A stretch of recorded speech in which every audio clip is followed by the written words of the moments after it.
Hello, Downers! Welcome to another episode of standDOWN. I'm Daniel Reskin, aka Dando Rando, here on the exploration of the love-hate relationship that is stand-up comedy. Only a couple months late. Is there a late when you don't have a deadline? Today on the show, we have a special festival edition from the Chief Bicycle and Comedy Festival in Trinidad, Colorado. That was in April. I had not one, but two amazing guests who are veterans in comedy, and they had a ton to say about the ins and outs of stand-up comedy. There's a lot of self-deprecating humor. I poop on my own show quite a bit, and then inadvertently, accidentally are pooping on them as guests of my show, which I will realize in real time.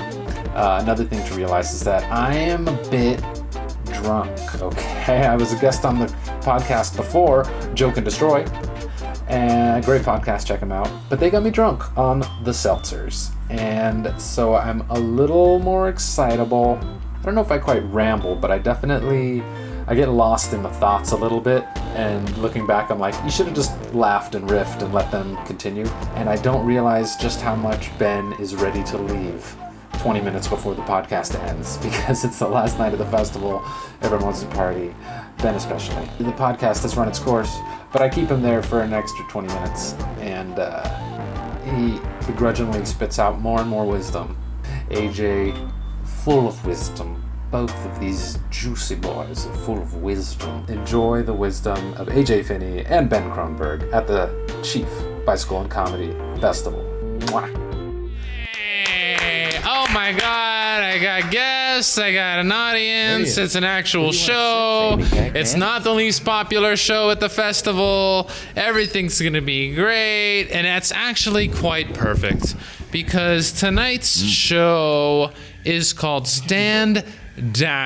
We're here to stand up festival, yet standDOWN is a podcast that exists in the region that all other comedy podcasts ignore and pretend doesn't exist and pretend they can't see. Because most comedy podcasts talk about comedy inside baseball. They talk about how to succeed. They talk about how to make it in this game of comedy. But they don't quite talk about how the statistics actually rub out how many comedians there are and how much room there is for success at the top of this comedy pyramid.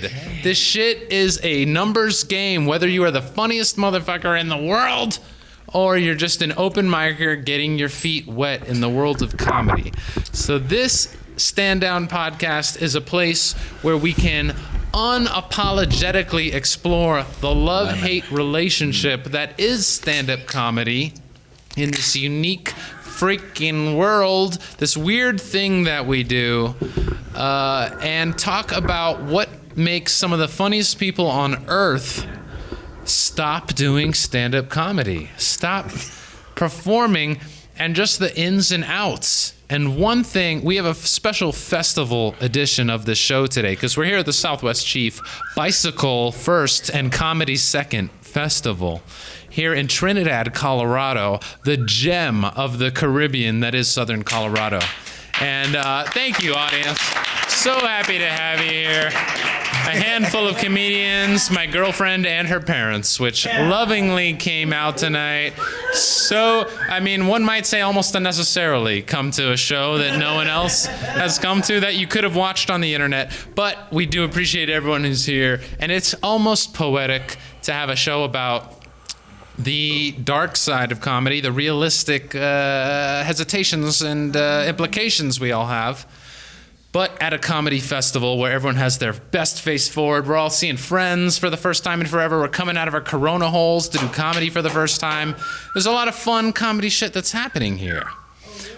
But for this festival show, I thought it great because most of my guests thus far in my 14 or 15 episode run have been people who I known on my journey of comedy who have quit comedy because there are so many funny people that quit comedy every day. I've interviewed people who have stopped and then restarted. I've interviewed people who have just considered pausing. And I think at a certain point, if you've done comedy long enough, something will happen in your life where you'll have to fucking stop or you'll have to fucking pause and you have to put it on a pedestal. And I've made my guests, they're both crying deeply into their personal kerchiefs right now. But the fun thing, the connection here is that these two guests have been doing comedy long enough to not only see the ins and outs of the crazy business, I'm breaking them down right now, but also to know so many hilarious, wonderful, endearing souls that have had to take themselves out of the comedy game for any number of reasons. What a fucking hard thing we're doing. Why is this fun and why is it so hard? Everybody, I'd love to welcome our two guests for this festival edition of Stand Down. We've got AJ Finney. Hello. And Ben Kronberg. I know him. These are two, we're 10 plus years, going on 20 years probably with this crowd. We're going on 40 years of comedy these people have been doing. And so happy to have you guys here. Welcome to the show. It seems interesting. The entire intro, I almost felt like we had been set up. These are two people that were handpicked that definitely want to get out of this game. That's the dangerous thing I'm worried about. I'm like, I want to have you on, but let's make it clear. They're still bookable. They're doing comedy. Please book them. They're very funny, but they've just been in the game long enough to have some perspective. That's all. It does seem kind of passive aggressive at this point. Nah. You know, not so much an intervention, but like a suggestion. Yeah. So you guys got to fucking get out of the biz, honestly. Would you like to be on my podcast? This is a way I'm asking you to stop doing what you're doing on stage. I like the sentiment for sure. I mean, but besides the obvious blow to your career for being on the podcast, what do you guys sympathize at all with this mentality? Because I know there's even a certain comedian that it is a weakness to even consider the idea of quitting comedy because I'm a hustler and I'm fucking doing this comedy game and I'm into it. But I feel like that's a certain naivety that comes in only the first couple of years of comedy. What can you say as not so much grizzled, but veterans of the game? I think I can mention one thing about road comedy, I guess, that when I decided to get a day job to live like reasonably, a normal like human without seven roommates. Yeah, but I had to fight a constant voice in my head that was constantly saying, well, you can't stop. Like, you can't stop working the road. Like, you've done nothing but comedy for 7 years. So at some point, success is going to follow. And then when I moved out to Denver, eventually I wanted to move my wife out here. And I was like, oh, I should probably have a job to build some sort of stability and then move on. And when I talked to my manager at the time, she was like, a lot of comics have a day job. That's just part of it. But in my head, I was like, if I quit doing the road and start working, I'm a failure. Where do you think that mentality comes from? Like, because it's such an all or nothing kind of a mentality. Right, but there's a race, right? So you're on this race, and at least from where I started in the Midwest, it was you start hosting, then you start featuring, then you start headlining, then you're headlining one-nighters, and then you start headlining like C clubs to B clubs, and hopefully you get off nights at A clubs, and that never changes. Like, nobody tells you that. Like, nobody tells you once you're out there, if you're not going somewhere to get like television credit or something else, that you're just on this rat wheel trying to figure it out yourself, you know? Yeah, I've heard a lot that the weird thing about comedy is a lot of times what gets you to that next level is a TV credit. So to get better at stand-up comedy, you have to do not stand-up comedy to get better at stand-up comedy. And eventually, you know, the dream is to have an audience that knows you before you even open your mouth. They know your mentality, they know your jokes, they're ready to laugh. Right. That was and that it old, becomes a different game, apparently. Yeah, I think that was that old Hedberg joke, right? Maybe. Something about like they wanted him to be an actor. He's like, oh, so you're a stand-up comic, so you can act, or right. You're a farmer, so can you cook? Something like that. Sure. They're not necessarily related. Yep. I agree. With this whole podcast.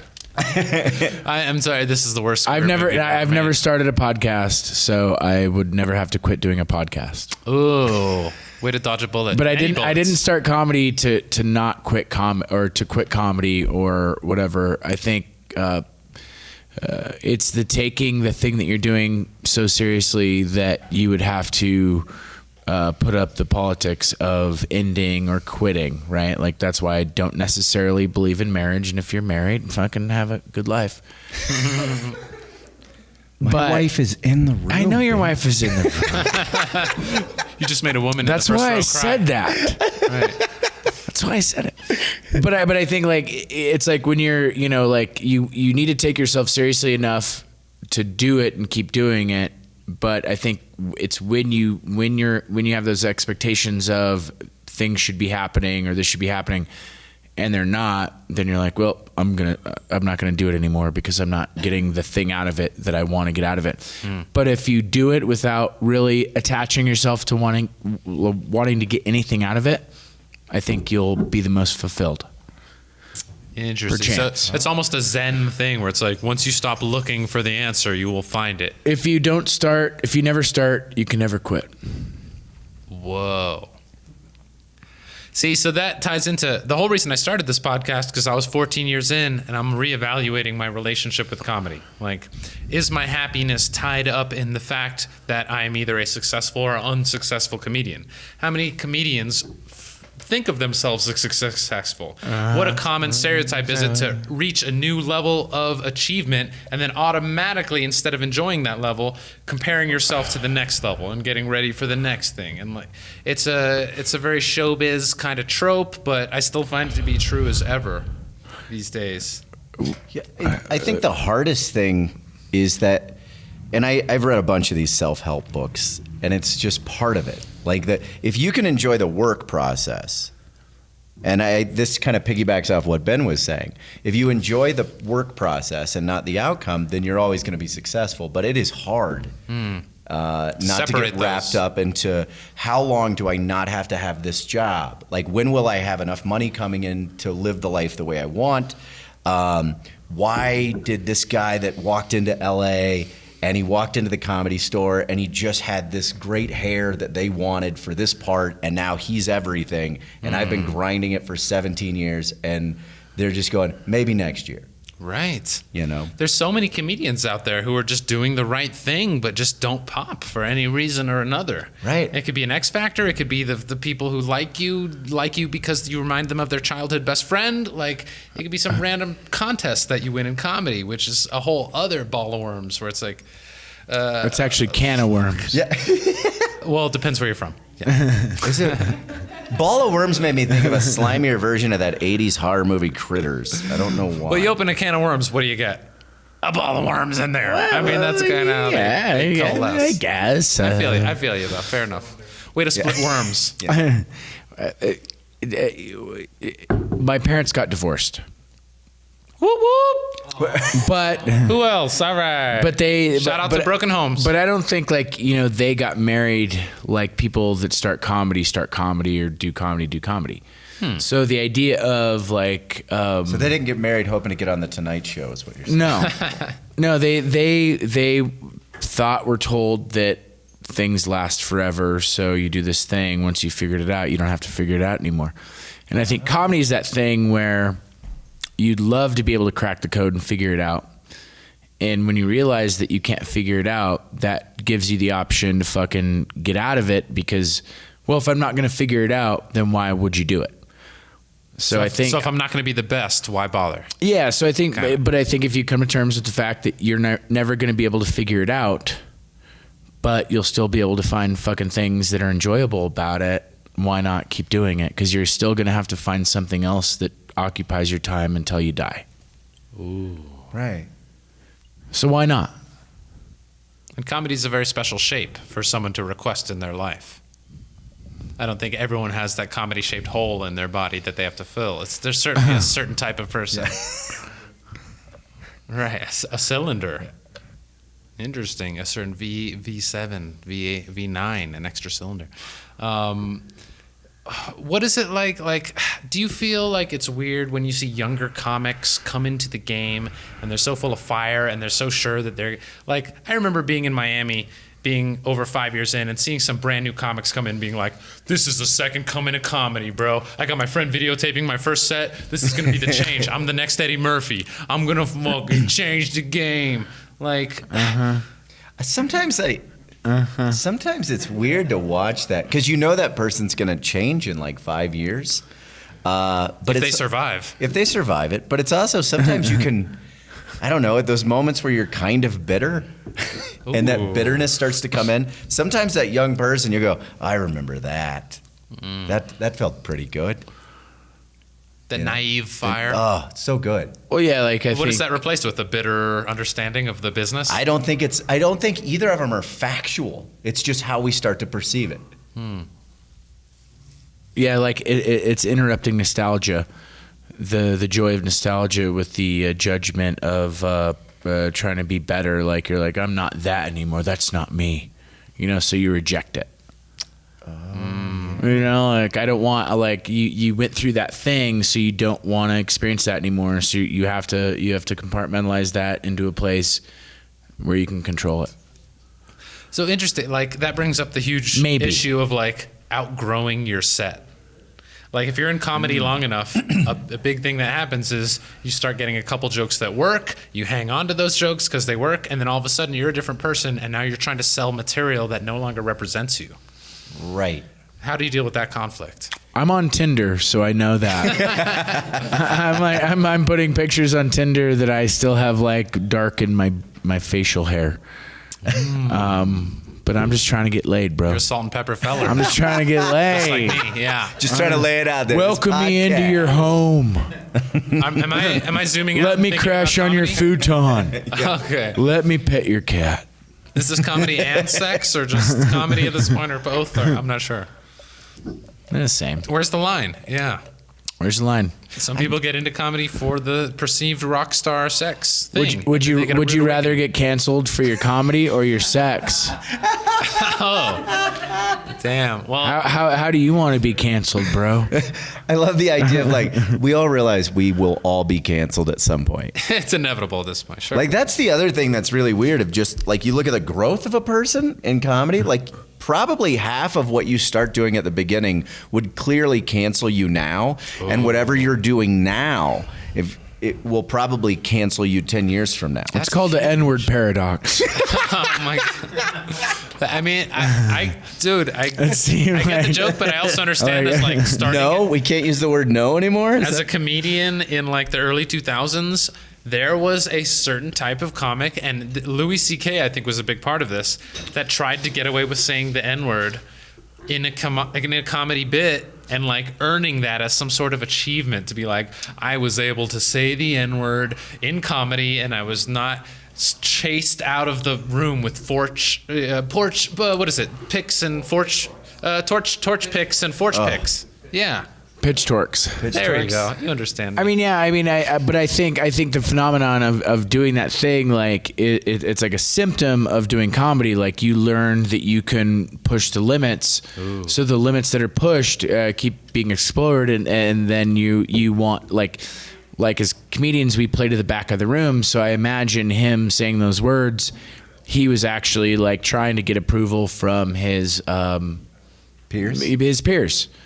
Right. His peers that would validate his fucking. And I think like ultimately if you're making a joke about a racial group that's risky, you're trying to get the approval of that racial group. Yeah, you must be Puerto Rican. That's the ultimate sign of right. And it's funny coming up in Miami, like there was a certain like mishmash of like people would make jokes about all cultures because it was a big melting pot. But then coming to Denver, there was a serious disconnect there where all of a sudden like it's mostly white people and we have to take a whole different context into account.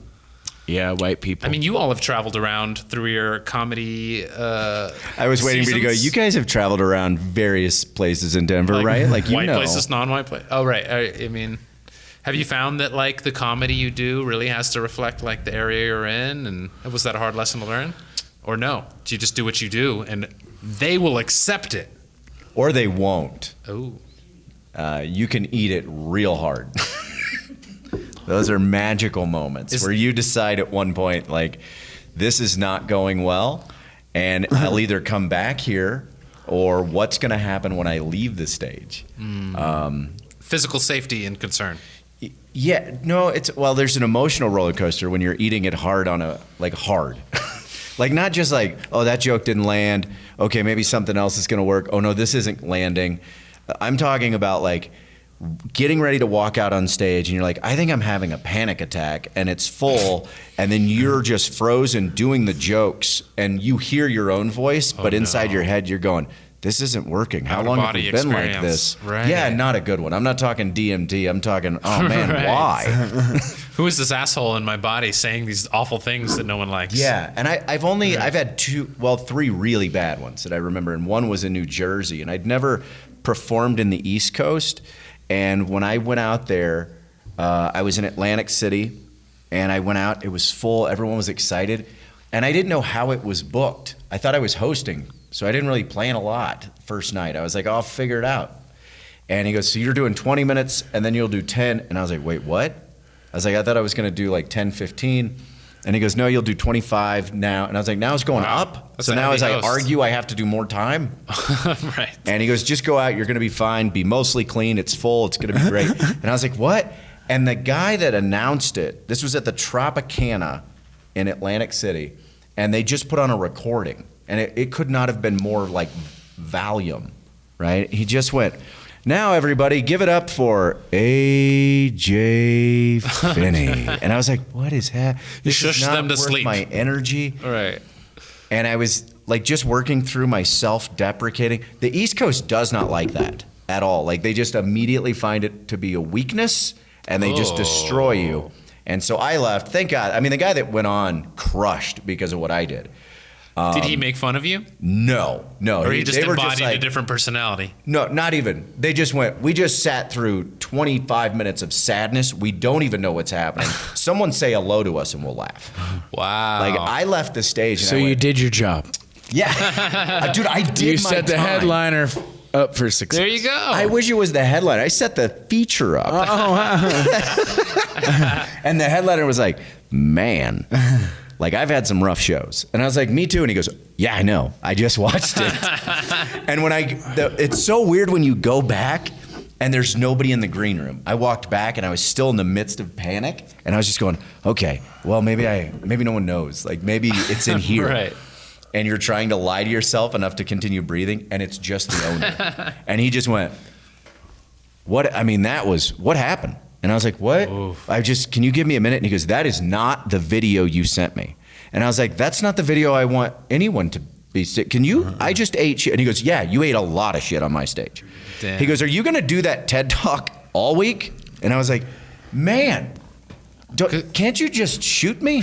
Like it would be better if you just physically Because that was the harmed me first right night now. of what would be a weekend of shows, right? No, this no? is Atlantic City. This was Monday. I'm gonna be there full- until Sunday. Wow.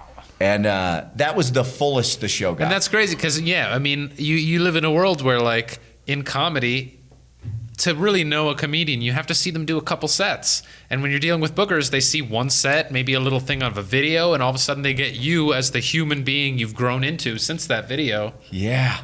And then there's the disconnect. Oh yeah, there was disconnect, all right. It was so bad. It was the worst. I think that was the first time I ever actually thought about quitting. Like I've never really considered it much. Mm-hmm. I always thought, this is really dark. I always thought I would probably kill myself before I quit comedy. That's a very comedy thing. But in New Jersey, I was like, I think New Jersey might kill me before I can buy a gun to do it It's a race myself. between New Jersey and yourself, right? But I really was like, and I don't know, Ben, if you've ever had this. I don't know either. I'm hoping it would make me feel. Ben's if not, never maybe, doubted himself once in his life. That's not true. But that. Just that moment. I where, wasn't like, even sure to say that. when you leave and you go, I love the art form and I want to do it, but I hate feeling like that. And then like you have to go, I have to get up the next night just to wash some of that off. Uh-huh. You're only as good as your last set. When you do things to avoid feelings, you paint yourself into a corner. So making people laugh to avoid the feeling of people not laughing, I think will ultimately make you feel bad. Whoa. But if you can teach yourself to get horny from being choked, you cracked a code. You can't assault me. Okay, I get it now. That's a little more. It's like it's like switch what you're desiring, because if you keep desiring the same thing, that sets you up for a trap of disappointment. You got to remove that or take that power down, so just you can do the thing, right? Like until you can come to terms with the fact that your dick is a particular size and a particular hairiness, and the ratio of hair to dick length isn't what you wanted it to be. Is it always You got to ratio of you still got to figure it out. hair to length? That's where I've been messing up. I've been going hair length to That's why girth. people trim. To People girth. trim so they look longer. The optical inch. Or I've heard tighter. called. That's what Right. I've been going off the length times girth of the hair, and I think that's where I've been over-exaggerating. If you can take your penis and stretch it between your balls, split them, and touch your butthole, you're doing pretty good.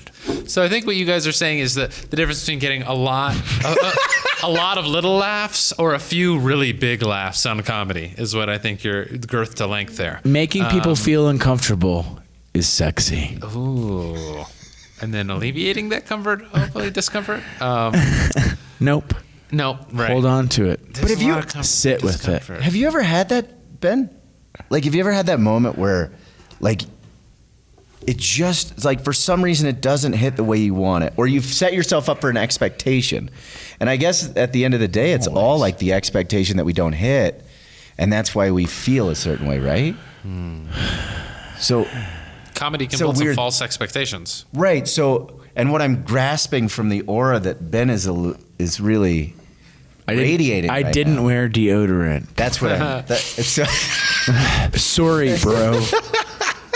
Sorry. Didn't know we'd be sitting so It's- close. Sorry. It's Sorry. a festival, Back bro. row, you getting it down there, back row? What were you saying? But so Sorry, it what sounds were you like, no, saying? it's actually really cool, because it's like, it sounds like you have to remind yourself constantly that the expectation is what? It's just whatever you want to get out of it, or don't even have the expectation, right? We all want to be accepted and have validation, and when you do something that reduces that acceptance or validation, you feel less than. But if you realize that everybody's just having these experiences, you can just like let those things be and do it again without having it be like piling up on your fucking ego and self-judgment, where you're like, well, this keeps happening, I'm not worth it. Like, you didn't want to be born in the first place, so what are you fucking worried about? Oh, you won the lottery. asked for any of this. You won the lottery, now you're worried about how you're spending the fucking money. Just fucking do it. Interesting. So you won the lottery by being fucking alive in this Just being wonderful alive. world. Just being alive. And here you are trying to find ways to make sure you didn't, to convince yourself you didn't win. Yeah, because it's better to be a victim than a fucking hero when it comes to how we're taught to live. Whoa. Lower the bar. That's what I'm hearing. Yeah. Remove expectations and judgment. Right. Not that those don't happen, but you don't have to try for those. Those will automatically happen. Let whatever you think matters not matter, so you can keep doing what you're doing. Right. So instead of like wanting to be on the Conan O'Brien show, when you walk into the Lion's Lair, you have to go, oh, this is Conan. Maybe. Yeah. Well, yeah. Or just say like, doing this is as cool as Conan, because, you know, the chances of you getting your dick sucked at the Lion's Lair are way better than doing Conan that night. That night. Okay. Conan might yield fucking future blowjobs more than the Lion's Lair, but tonight is your night, bro. So the blowjob in your hand is worth more than 2 blowjobs in the field, as with the bird saying. Absolutely. Right. I guess the old truism makes sense now. Mm-hmm. And you're trying to get it on the Andy Richter dictor. He's the one who gives them. Okay. We love Andy Richter here. I love Conan. What do you think that as kind of like comedians who have been around the block, you're veterans, you know, you've had your successes, you've had your downtimes. What is it that people don't understand about comedy? What is it about that new comedians aren't getting? And, what do you think is the secret to kind of like navigating your way through this very weird fucking career? Yeah. I mean, I don't know. If I had that answer, I mean, I think I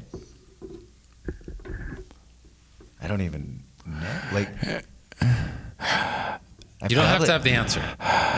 Probably be like Tony Robbins. I'd be the Tony Robbins for comics. I'd just have bigger hands. And Kyle Cease, you mean? Yeah. Right. He's doing that. That's very inside, but yeah.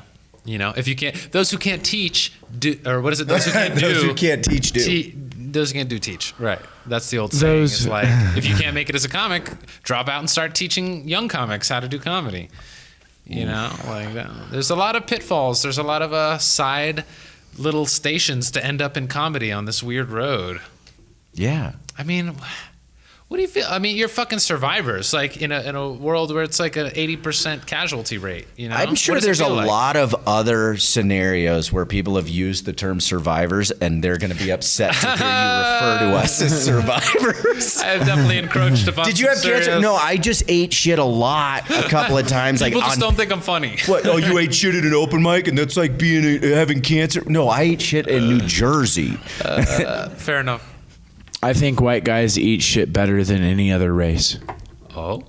No, that was an attempt at a joke. I'm like, so how do you feel? Was that self-deprecating or racist? I do the bad thing better. I think what's important I think is I being do the aware bad thing better these days, that there is like a racial paradigm that we're living in. Like comedy, what do you think about because the old pitfalls of comedy, like comedy has gone through its phases. It was very cheesy in the 80s and very character driven. It was very observational in the 90s and very Seinfeld driven. Louis C.K. had that kind of like self-deprecating, my kids are pieces of shit thing. All of these comedians spark 1,000 imitations, and now we're heading to a world where your material cannot be imitated by another person because usually it's too personal. Because they've never seen you. Right. Nobody can imitate you if they've never seen you do comedy. Because you suck. The original don't leave my house. I crush in the shower, and you'll never steal my bits. That's right. Why? I don't release them. Figured it out. Yep. Yeah, don't put it out there. The Rick Moranis of stand-up. I just am not doing it anymore. Damn. I'm leaving on top. You removed yourself from the business. Yeah. Honey, I Shrunk the Bits. Yes. Tighten it up. Tighten it up. Punches you on a New York street corner 10 years later, and all of a sudden you're news. He got punched. Would you rather be Rick Moranis in Honey, I Shrunk the Kids, or Spaceballs? Definitely Spaceballs. Or Matthew Broderick after hitting that person and killing them? In Ireland? What would you rather be? That's a deep meme. That he was a vehicular manslaughter. Yeah. Call it a 50-50, but I'm going to have to go with the former than the latter. Would you rather be Vince Neil and all coked up and drunk when he killed that guy and wrecked that car, or be Vince Neil now? B Festival Circuit Vince Neil. Okay. Newly cleansed Mel Gibson version. Right. You just somehow made it back to Hollywood. I don't know how it worked. You had some shit happen, but here you are. I mean, I would rather be Flea on Laundry Day than Anthony Kiedis having to figure out how to pay rent.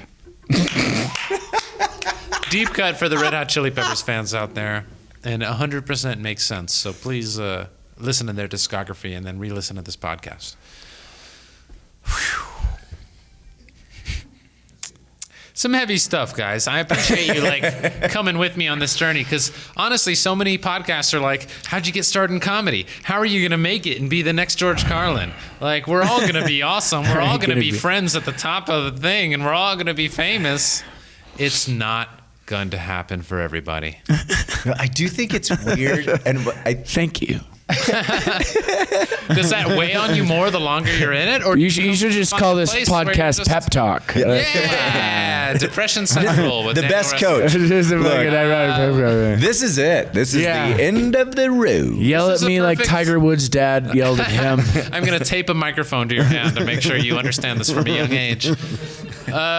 This is a show that is currently competing with the headlining show of this very festival with the effervescent Beth Stelling, who is undoubtedly giving far more entertainment value per second than we are here. But this is a perfect paradigm for this kind of podcast to live in. Why do you guys say it like that? Yeah, pod I mean, that was a last. nice. I mean, I'm sure that show's good, but did they record it?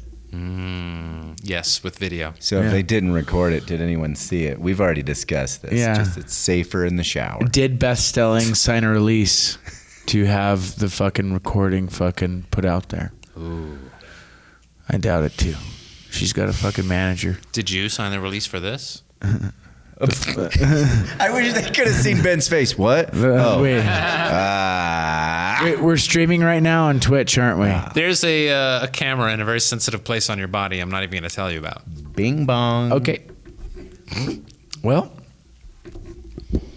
I think the paranoia around this subject too is like, I think anyone who's been doing comedy for probably 7 years has seen someone get really good, something happen, and they're out, and then they end up in this circle of like, no, I'm getting ready to get back in it. I'm coming back. And you're like, cool. And they get back, they're still doing okay, and then they're gone, and they're just on this like this constant back and forth.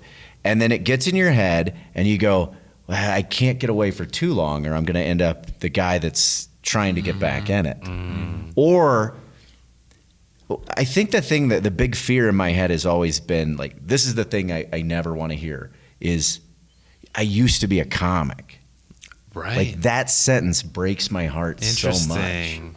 I talked to my therapist about that and he goes, well, what keeps you from ever being a comic? And I was like, I don't know. And then it was like 3 weeks and way too much money for him to go, oh, so you'll always be a comic. You just maybe won't always be doing comedy. And I was like, did I say that? Did I pay you to tell me that? Right. $250 an hour for you to tell me that I might quit. I might quit this therapy session. And he goes, well, we'll talk about that next week. Your time's up. I was like, son of a bitch. You just gave me the light? once a sniper, always a sniper. Right. You know, you can't stop seeing those fucking domes be blasted open. Dude, talk about and I'm going to use this as a perfect opportunity to pee because I, on the last podcast, chugged several White Claws. Wow. But the comparisons to comedy and war are surprisingly common as far as you're in a foxhole with these comics. You're doing this thing with other people that makes you bond with them in such a quicker way than if you were in a normal friend or work relationship with them. You're going through comedy. You're taking fire from the audience. You know, why do you think that is such a kind of bond building relationship that is so significant to people, even if they're shitty at comedy and aren't going to be comedians? I gotta pee. Well, I think this is a good time to end the podcast. I mean, that's kind of what I would have done, but but it's better when the host goes, "I've got to." Yeah, I got to go. Yeah, what if he's is he? You guys, what if he's going poop? I don't know. You guys take the wheel for a minute.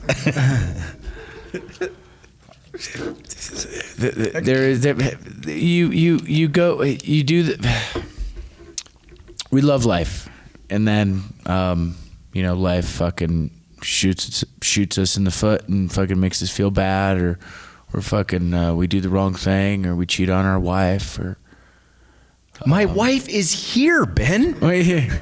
I'm saying we cheat on our wife. Oh, our wife's not here, just mine. Yeah. That's right. And when you're doing something else other than what you're good at, that's a betrayal. And when you quit something that you're good at, that's a betrayal. And when you start something you shouldn't, that's a betrayal. We shouldn't fear betrayals. We should embrace them and let them teach us all the things that they have to teach us. And if my daddy were here today, you bet your bottom dollar that he would want me to stop doing what I'm doing and start doing what he did, because he's my daddy. And he came inside my mama.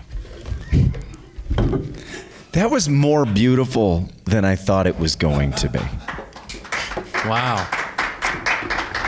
If my daddy was here today, I only caught the end of that, but I'm I going think to that's tell all you. I needed. Right now, you are, like, much as we've talked about with comics being afraid to quit, you're going to be afraid to go to the bathroom because you're going to think you're going to miss something of that quality when you go back and listen to that. I'm going to cry when I hear the re-listen of this. yeah, when you edit it. Oh, my God. I'm excited for that. Too much. I'm going to edit it out and add it onto a B track. We can auto-tune it. It's going to be a hit single. I can hear Ben auto-tune. You bet your bottom dollar.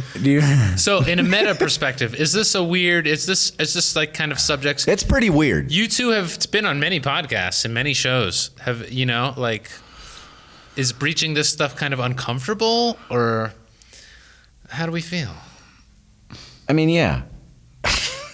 Okay, fair enough. Next question. You're just checking in. Okay. Yeah. I'm checking in with making sure I'm not, You have to go back to, like, what brought you here? Like, were you getting in to try to become famous? Mm-hmm. Well, if that's, you're a fucking idiot. Like, I'm like, what an idiot. Pretty much. Like, anytime I hear someone go, it's going to be so good later on, like, I'm going to make so much money, and then I'm just going to chill. Oh, really? Because you don't realize that once you start getting any type of success, the pressure is just worse. Because now you've obtained something and your head's going, fuck, now I can't lose this, right? And sometimes you even go, I wish no one knew me. I wish I was still doing jokes in the shower. because Like Frank Sinatra. Right? because there's no risk there. Like the pressure that you start to, I mean, and maybe it's just a thing that I have on myself, but the amount of pressure that you start to build on, like, okay, I've achieved this, so I obviously have to take a step up. And one thing that starts to look like I'm stepping down is the beginning of the slide, right? And that's, I mean, it's a terrible thing. I like to think most people feel that way. Maybe it's just my neurotic behavior. Mm-hmm. And then you have people you talk to that do quit, and then you hear the ridiculous things they say. I had a friend who quit for a long time, and we'd talk on the phone, and I'd be like, yeah, everything's doing well. We're trying to build some stuff and, figure out a house, this and that. And he goes, yeah, man, it's weird how much money you make when you just don't do comedy anymore. And I was like, what? What does that mean, though? Wow.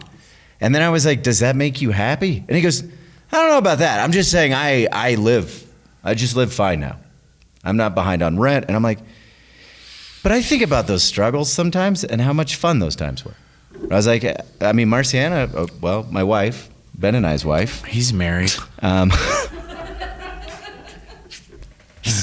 Thruple. She could tell you, like, when we first met, I was living in, like, an art hostel kind of with some other comics, and super fun, really rowdy, Bare drunk. bones in it. And there were multiple times she was like, I think you have to move I was moving my car around to hide it from the person that was coming to try to repo it. Like, that's just what it was. It's a wake-up call. Dude, yeah, absolutely. You had to wake up early to move your car. It would be literally set my alarm. And I'm not hide talking the New car. York, like it's going to get towed. No, it's gone. But I hit a level of financial freedom recently, and then I think back on those, and I was like, man, the stories. Like the real life tangibility of that struggle, I miss to some extent, if that makes sense. Sure. Well, yeah. A big wake-up call for me was when I was 1 year into comedy in Tampa, Florida. I got a job working lights and sound at a B club called Side Splitters. And if you don't know what a B club is, it's where the headliners are kind of comics that are on their way up or on their way down. It's where egos go to check themselves. Yes. And I met someone who I talked to, just a chill comedian, and he said, you know what, man, I'm not trying to be the next big thing. I'm just trying to make a living. Yeah. And that blew my little baby comic mind, because I was like, you're not trying to be the next George Carlin? You're not trying to change people's brains and change the world with your comedy? And you're just, and it showed my naivety at the time, because like just making a living in comedy is fucking huge. And it becomes like a benchmark that, like, as a baby comic, you don't realize, like, is almost bigger than becoming the next Kevin Hart, or the comic that is the biggest comic of the world right now, but is maybe because their work ethic and a whole bunch of other things and their castability, and people argue whether you're even that funny, and there's that whole craziness at the top. But it was a wake-up call to, like Steve Martin, as soon as he got good at stand-up, he was like, I don't know where to go from here, let's get into acting, and I'll escape stand-up through acting. And I was like, oh, that's a bad thing to do. You should have been a comic. But now I get it. I'm like, oh, yeah, you had a whole fucking career that you could explore now, and you got to get out of this crazy industry that wasn't even fully formed at that point and is still evolving and growing, and how we use it, how we go to it, how we, I don't know what I'm asking here or telling you. Well, here's the future of stand-up or whatever. Here's what I'm curious about. Would you rather? Yes. Would you rather be Woody Allen eating at Chipotle and getting food poisoning, or Bill Cosby? Bill Cosby actually eating in a restaurant of somebody he's about to roofie, but there's somebody else in the restaurant that starts choking, and he knows CPR. So he actually saves that person's life. Who would you rather be? Yeah. Wow. I mean, have you ever? Who would you rather be? I mean, ever Cosby, seen the movie? straight up, but Have you You'd ever rather seen be the hero. he seems like a So good even knowing that we're all the devil, He's an anti-hero. you'd rather be the perceived hero. He's done such horrible things that this one act of kindness is going to be that much more significant. He's not the worst person in the I don't know. world. Did you see Bananas? All right, apologist. Woody Allen movie? It was pretty good. Who? Bananas? Did you Oh, see that Woody Allen. I don't know if you guys saw that documentary, but good Lord, I mean, Allen vs. Pharaoh just came out on HBO Max a couple months ago. Yeah. It blows a whole new perspective on his. It's Good the Lord, only. man It's the was a only monster. reason I got HBO Max. Oh, did you? Yeah, I just want to see that. You hear those Show me the truth of those life. recorded phone calls with him where you hear the I'm Barry, excuse me, I'm Nebuchadnezzar. He's just like, they'll hear the truth. So They'll hear the fucking truth. He's a monster. Oh God. yeah, He's but awful. I'd like to revoke that isn't- enjoyment of bananas now in this Yeah. podcast. He Don't was we? leading us all breadcrumb trail of horrificness. Wouldn't life be boring without monsters? Whoa! Do you think you could eradicate all the monsters and actually have an interesting life? I think we could find interest in the fun, non-lethal, CBD is not THC, bro. non-crime. CBD is not THC. I think if we're We talking, need some paranoia and some fear in this If it's motherfucker. between having conversations gonna live. between cheddar and Swiss versus like, should I kill people or should I rape people? Like, I think cheddar and Swiss has a bright future. Wow. I hope.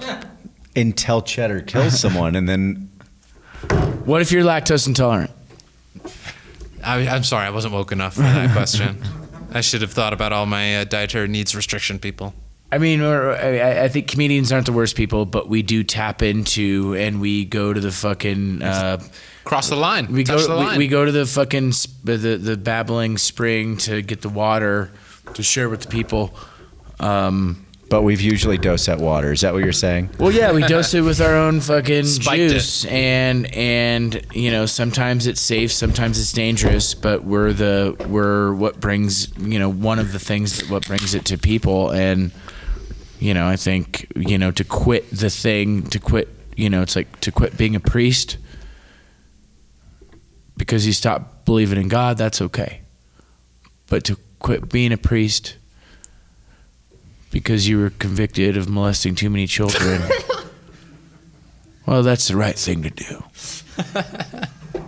Isn't it? I'm trying to relate that to comedy. Isn't it? Yeah, I just want it to go on record right now. I definitely do We're not in a want to funeral quit home. comedy. We're in a funeral I don't home. want that connected. Yes, both of these guests are still bookable. And Yeah. Please, you should, because they're at the top of their game. But It seems like a weird time to say, and available for kids' parties. Bar mitzvahs. Well, I mean, is it a sacred calling? And like, how does a comic know that they're really a comic and not just a douchebag who thinks they're a comic for the wrong reasons? I think that's an interpersonal question. it's Like, there's different. definitely a moment. There's times where I've been like, I think I'm just being a douche right now. Like I've definitely had that in the first wave of my drinking period. After I quit drinking, I was like, I think I'm just leading these drunks. Like all I was doing at the beginning was literally going, you get fucked up, I get fucked up, hell yeah. And that was like 27 minutes. But I was killing. And then when I stopped doing it, I was like, oh man, I should really go back to drinking.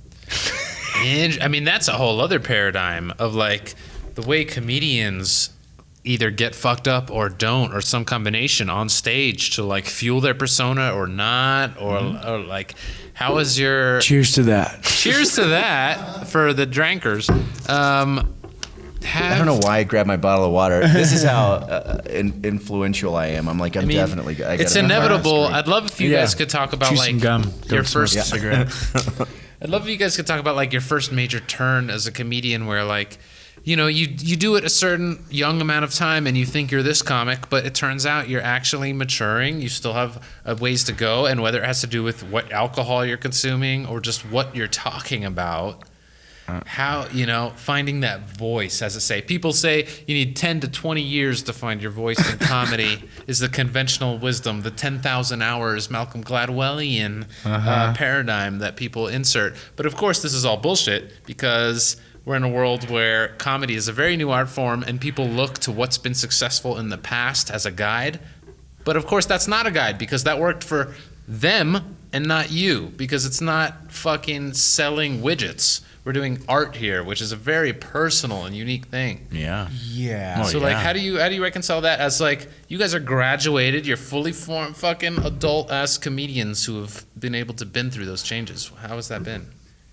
You're like the 7th person in 4 years to call me an adult, and it feels cool. You're there, dude. It's happening. Repetition. Yeah. And am I a bummer? Scared to ask that. I've What's the broken answer to them. I'm that? sorry, everyone. I keep spinning on this whole thing about when you were talking about a guy that was like, I just want to make a living as a comic. I think that's what I don't know. I think that's what you're supposed to goal for, you know? Because when you think about it, we're all artists, right? If we look at ourselves as artists, how amazing is it if you're surviving off your art? It's huge. That should be the end goal. And then anything beyond that would be like a bonus. But I think most of us never see that. Like we always think like, oh, we get here and and maybe it's my addictive personality, but like when I get a little taste of something that's good, then I'm like, oh, I'll just look a little bit more. That's great. And I think a lot of people do that. There's always And now you're into the Grateful Dead. That's where it ends, everybody. Be careful. It was the best addiction ever. I didn't realize I will never be able to buy all the albums. So every year I'm like, there's a new one. No, the album cover art changed. Holy shit. Can you go on the road? I gotta wait for this album to release. What happened to your manager? I had to get rid of her. She was taking too much of my Dead album money. You were a Fish fan. I had to fucking end it. Fish fan. That's a great song. I do like the Grateful Dead. Check the time. It's 9:20. I gotta go smoke weed. Cool. We're rounding third base here at the old podcast. I was wondering. And you can. It's Rounding third. Is the 9:20. mortician in here? I think we might be able to actually chief up inside. I'm not sure Like if that's accurate. Not even a big Well, no, I'm just. Here you go, dude. Here, get No, high. I'm not wanting to smoke weed. I'm just wanting to leave. That is how I know I'm at the end of an episode. Is when I make my guests thoroughly uncomfortable that they're actually no, it's just there's a party. scraping This at is their the own last skin. night of the thing. You know. I love it when you were like, well, we are rounding third base. And I was like, well, There's a speakeasy strip club down the block I gotta hit. Oh. Oh, I feel guilty and shameful. All right. Catholic. Right. I mean, that's Catholicism and Judaism have the main tie of guilt between do. them. They're They basically the same religion with a couple different character changes. Yeah. Have you ever thought about quitting, Ben? Quitting what? If you already die, why do you gotta quit anything? Oh. It's gonna happen no matter what. Why use your why use your false will to stop something that you enjoy? Why? Yeah. No. I don't know. Why be like, this isn't who I am, what I'm doing? I'm going to stop this because you're still going to have to start something again. So like, Right. Why do pursue that? something Why do that? other than what brings you immense joy? Yeah. Well, yeah, you don't have to plan for the inevitable. It just happens.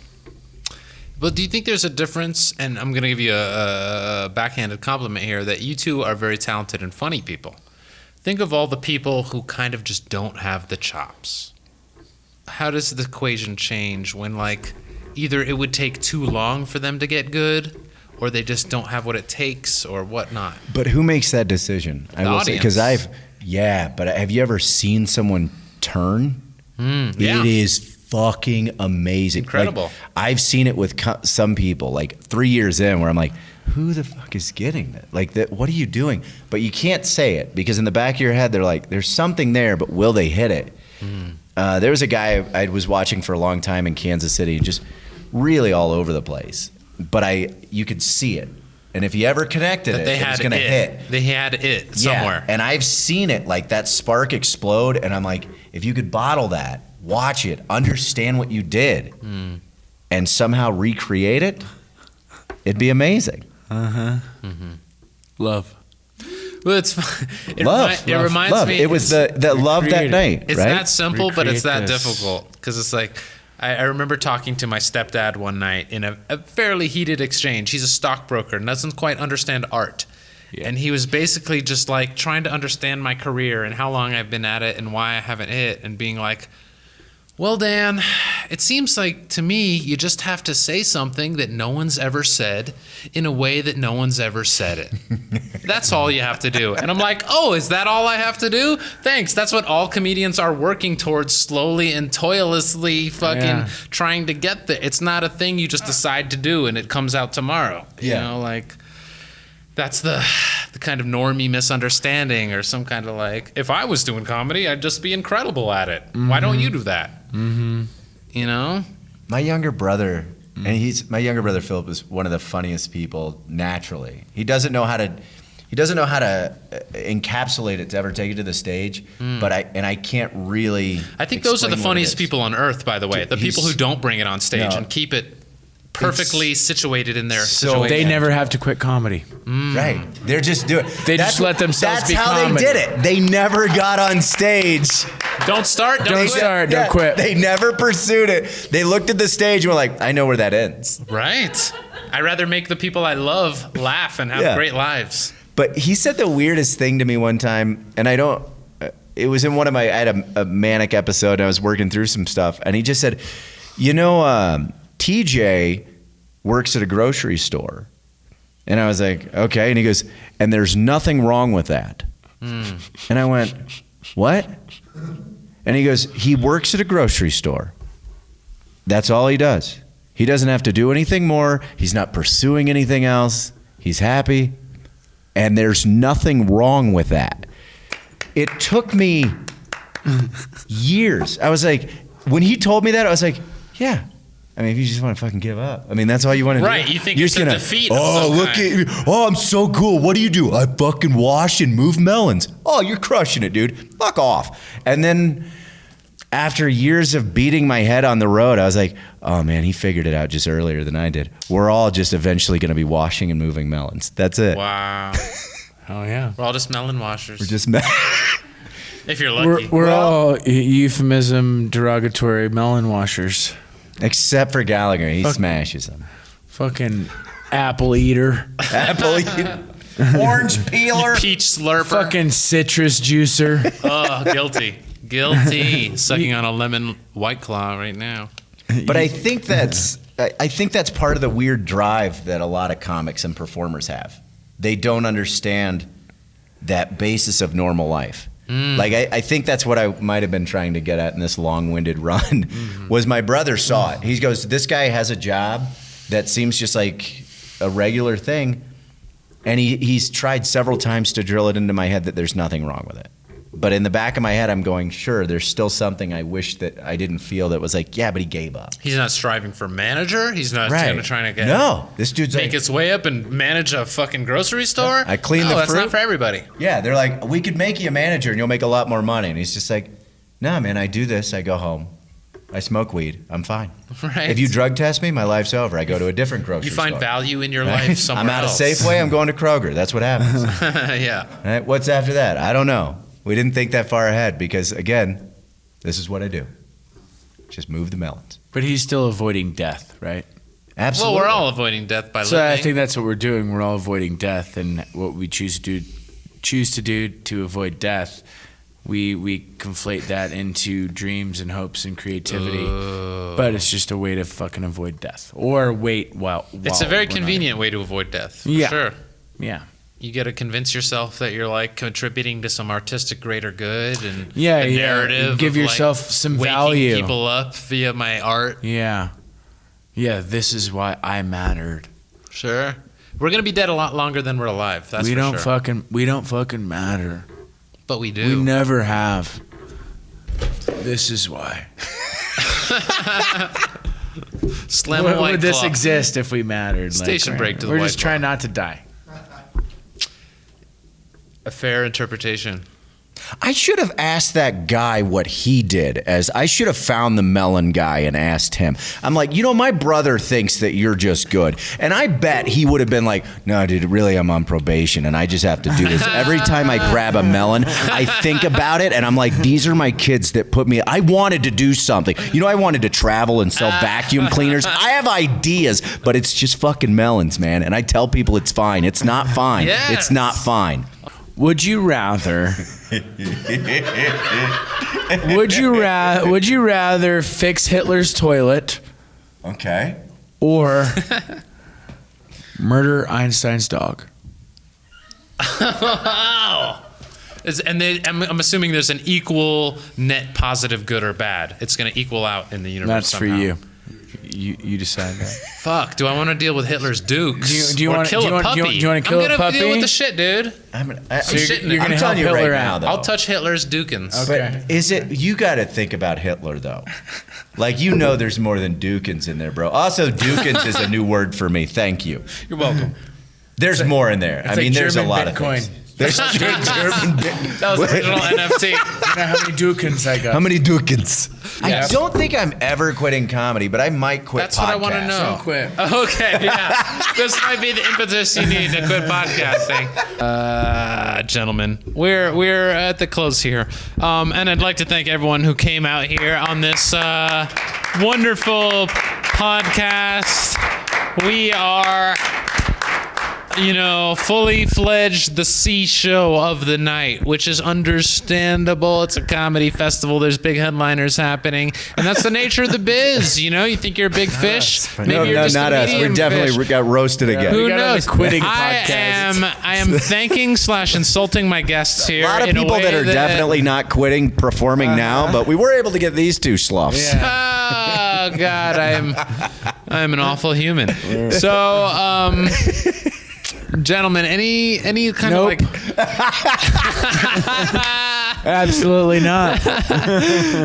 Daniel, I have really actually enjoyed this. I want you to know that. So that because I feel like if I don't tell you that, you might try to wash melons tomorrow.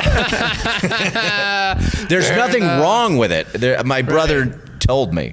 a lot of times my guests tell me it's cathartic for them to talk about this kind of stuff, but I think in this case, it was more masochistic of me to put you two very normal and happy, confident comedians through like a gauntlet Yeah, of doubt. it was triggering, shaming, Yeah. exciting, all of them. A little horny? Yeah, of course.